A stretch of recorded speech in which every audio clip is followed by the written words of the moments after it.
Welcome back. You've tuned into our newest program, Alien Overlords, Myth or Reality. We want to hear from you, our listeners. But first, let me introduce a man of some note, Mr. Guru Shamalama, leader of the relatively recent arkvoodle phenomenon. Tell us, Mr. Guru, why should we worship this arkvoodle? Because arkvoodle is Lord of the Sacred Crotch. Please go on. He who accepts arkvoodle as his personal lord and sexual savior can achieve unprecedented sexual prowess and prosperity in all matters of the groin. Fascinating. And time for our first caller, Jeff from Soho Bridge. Hello, Jeff. What's the buzz? I was abducted by aliens. They took me up into their space raft. You mean spacecraft? No, it was a big flowing raft made out of hessian and raffia. I was asleep, but the aliens woke me up and told me I'd been chosen for my outstanding physical condition.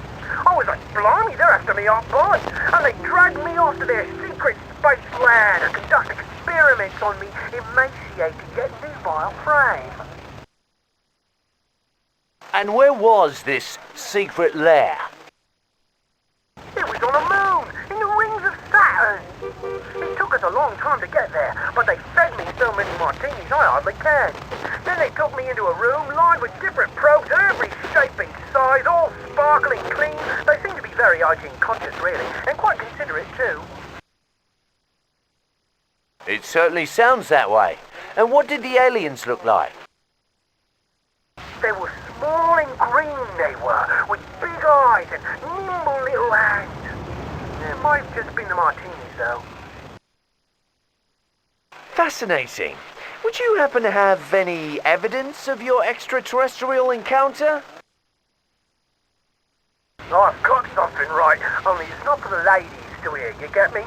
So if you're listening, Mumsy, cover your ears, alright? Well, I've got a...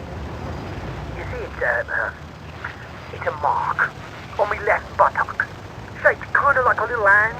One of them got a bit frizzy and I had to slap the blighter away. Left a bit of a burn, it did.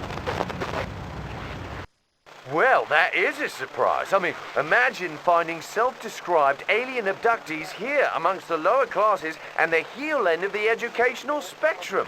Well, wonders never cease.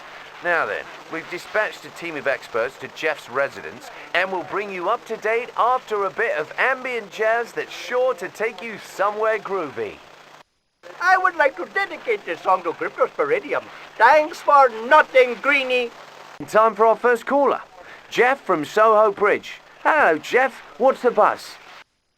I was abducted. Hello? Hello? Jeff seems to have been cut off. That's odd. I believe I've heard of this Jeff before. He caused some trouble for arkvoodle some weeks back when he escaped from a local mental institution. Perhaps the wardens managed to pry him away from the rec room phone. Fascinating. Astounding. Stay tuned for more Alien Overlords, fact or fiction. Our next caller is Robert from Parliament House. Tell me, Robert, you're not a loony, are you? No, I'm a public servant, actually. Much of a muchness these days, eh? But what's your reason for calling? Astral projection? Visitation? I guess you could call it a visitation. 10 years ago, when I was pruning my roses, lovely as they are in the springtime, there's really nothing like it. Yes, go on. All right. Well, I looked up from my roses and what's there but a little green man in a spacesuit staring at me with big googly eyes, waving his hands about like a crazy man. It was right before the misreported assassination of President Huffman. Of course, I didn't know that at the time, but the green man just stood there, waving his arms and dancing from foot to foot like some kind of leprechaun. Absolutely fascinating. Did you speak to this green man? It took me a moment to get over the shock, but as soon as I could, I asked him if he wanted to come inside for crumpets and tea. I thought at first he hadn't understood because he kept dancing, and I wondered if maybe it was some kind of mating ritual, and I became distinctly uncomfortable. But then he spoke in a grating voice, words which I remember to this very day. Where the hell's the bodily waste recyclotron around here? Charming. And what happened then? Do you have any evidence of this visitation?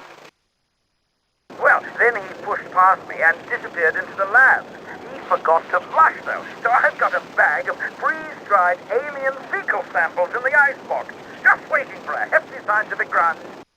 And we're sending a team out to check up on Robert's story right at this very moment. We'll have more information for you when we return. And perhaps even a bag of freeze-dried alien chunks right after this bit of groovy ambient jazz. But first, I'd like to say a special thank you to Cryptosporidium for being a total freaking idiot. Tell me, Robert, you're not a loony, are you? No, I'm a public servant, actually. Much of a muchness these days, eh? But what's your reason? Hello? Hello? Cut off again. I can't believe this. You do seem to be having terrible luck with callers. Then again, I bet his sample was nothing more than dog poo frozen in a buggy. You may be right. We'll let anyone on the radio these days.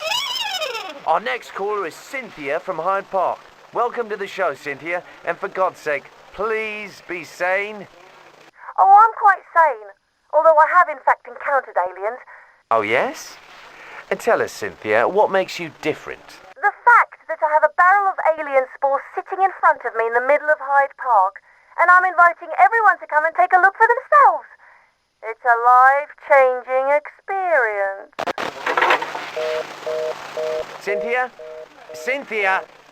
I'm getting thoroughly... we'll leave you with some lovely ambient jazz while we head on down to the park and check out the veracity of her claims. Stay tuned. And we're back. On behalf of the management of this station, I would like to apologize for the uncooperative attitude of many of our participants today. And I regret to inform you that this will be the last show on UFO sightings that we will be airing. Tune in next week for public servants, verbally proficient or mentally deficient. Until then, bye-bye.